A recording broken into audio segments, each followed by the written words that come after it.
সাধারণকালের একাদশ সপ্তাহ মঙ্গলবার। প্রথম পাঠ রাজাবলীর প্রথম গ্রন্থ 21 অধ্যায়, পদ সংখ্যা 17 থেকে 29। কৃতকর্মের জন্যে আহাবের অনুতাপ। একদিন তিশবের লোক এলিয়ের প্রতি উচ্চারিত হল ভগবানের এই বাণী, নাও এক্ষুনি ইসরায়েলের রাজা আহাবের সঙ্গে দেখা করতে যাও। সে থাকে সামারিয়ায়, কিন্তু এখন সে নাবতের আঙুর খেতেই রয়েছে। সে তার দখল নেবার জন্যেই সেখানে গেছে। তুমি তাকে এই কথা বলো, স্বয়ং ভগবান বলছেন তুমি একজনকে হত্যা করেছ, আর এখন তুমি কিনা তার সম্পত্তির দখল নিচ্ছ। তাই ভগবান এই কথা বলছেন, যে জায়গায় কুকুরের দল নাবতের রক্ত চেটে খেয়েছে, ঠিক সেই জায়গায় কুকুরের দল একদিন তোমার রক্ত চেটে খাবে। আহাব এলিয়কে দেখতে পেয়ে বললেন, কি হে শত্রু, আমি কি তাহলে তোমার কাছে আবার ধরা পড়লাম? উত্তরে এলিয় বললেন, পড়েছ বই কি, ভগবানের দৃষ্টিতে যা অন্যায় তেমন সব কাজে লিপ্ত হয়েছ যখন ভগবান এই কথা বলছেন। শোনো, আমি এবার তোমার ওপর অমঙ্গল ডেকে আনব। আমি তোমার বংশধরদের ঝেঁটিয়ে শেষ করে দেব। আমি আহাব বংশের প্রতিটি পুরুষ মানুষের, তারা ইসরায়েল দেশে কৃতদাস বা স্বাধীন মানুষ, যেমন লোকই হোক না কেন, তাদের সকলেরই বিনাশ ঘটাবো। কেননা ইসরায়েলীয়দের পাপের পথে টেনে এনে তুমি তো আমাকে অতিষ্ঠই করে তুলেছ। তেমনি জেসাবেলের সম্বন্ধেও ভগবান কিছু বলেছেন। তিনি বলেছেন, জেসরায়েলের মাটিতে একদিন জেসাবেলের দেহটা একদল কুকুরের খাদ্যই হবে। আহাব বংশের যারা মরবে শহরের ভেতরে, তারা সবাই কুকুরের পেটেই যাবে।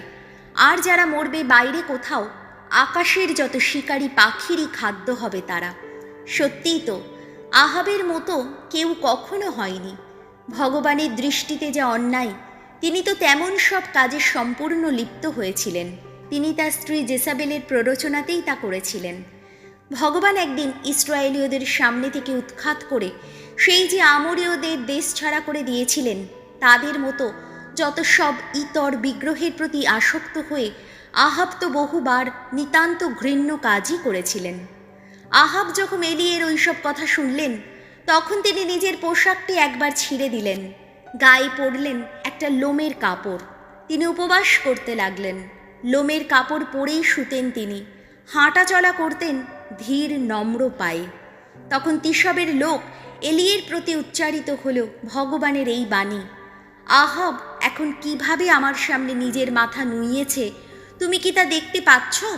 সে যখন এইভাবে আমার সামনে মাথা নুইয়েছে, তখন তার বংশের ওপর সেই অমঙ্গল আমি তার আমলে ডেকে আনব না, তা ডেকে আনব তার পুত্রেরই আমলে। প্রভুর বাণী। শ্যাম সঙ্গীত ধুয়ো। আমরা যে পাপী, দয়া করো প্রভু, দয়া করো, আমার প্রতি সদয় হও। ওগো ঈশ্বর, তুমি তো করুণাময়, মুছেই ফেলো আমার সকল দোষ। তোমার কৃপা তো অসীম। ওগো, আমার সেই অপরাধ নিঃশেষে ধুয়েই ফেলো। মোচন করো আমার সেই পাপের কালিমা। ধুয়ো।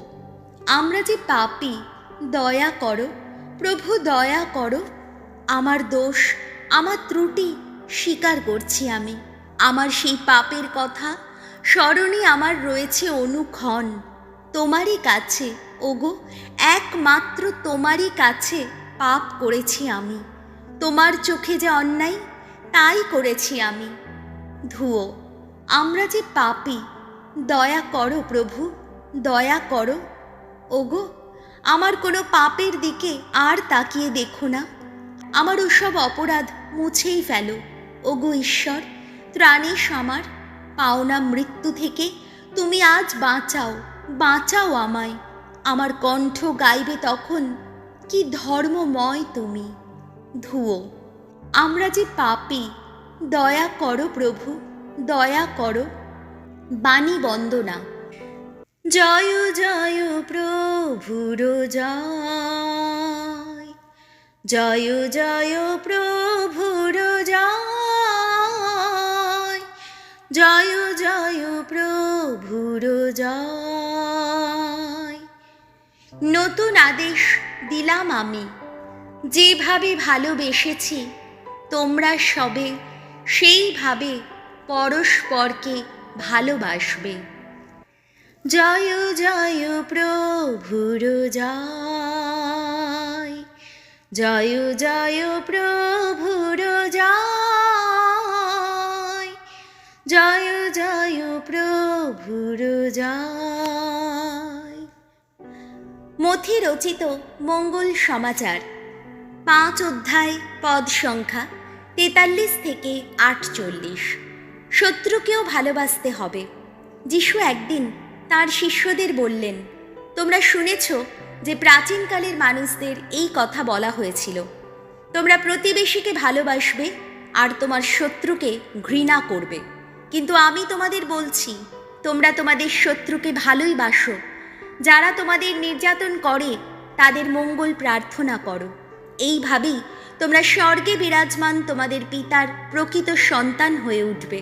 কারণ সৎ অসৎ সকলেরই জন্যে তিনি ফুটিয়ে তোলেন তার সূর্যের আলো, আর ধার্মিক অধার্মিক সকলেরই ওপর তিনি নামিয়ে আনেন তাঁর বৃষ্টিধারা।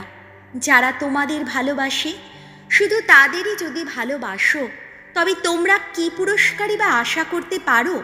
কর গ্রাহকেরাও কি ঠিক তাই করে না?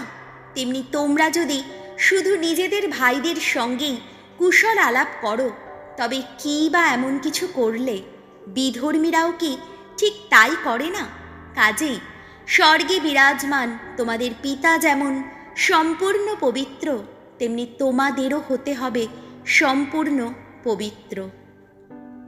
প্রভু যিশুর মঙ্গল সমাচার।